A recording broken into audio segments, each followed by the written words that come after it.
இன்னைக்கு இந்த 3 டிஸ்லரி இவங்க, ஆனா இவங்க மட்டும் தனியா அந்த தப்பு பண்ண முடியாது. பாட்டிலிங் கம்பெனி, ஏன்னா பாட்டிலிங் கம்பெனி தான் பாட்டில் போடணும். வர்ற லிக்கருக்கு அவன் பாட்டில் போட்டு கேப் அடிச்சு அதுக்கு ஒரு ஹாலோகிராம் ஸ்டிக்கர் அடிச்சு அது டாஸ்மாக்கு போகணும்.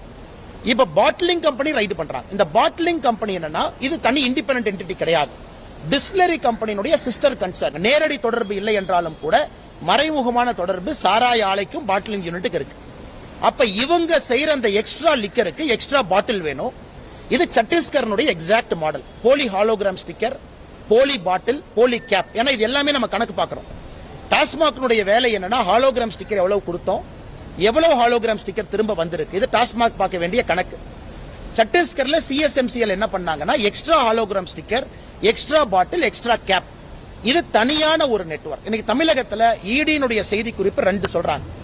பேரலல் நெட்வொர்க்ல இவங்க பணத்தை ஜெனரேட் பண்ணி வெளியே எடுத்திருக்காங்க. சாராய ஆலைகள் ஒரிஜினலா செஞ்ச சாராயத்துக்கே அதிகப்படியான இன்புட் காஸ்ட் காமிச்சு எடுத்திருக்காங்க.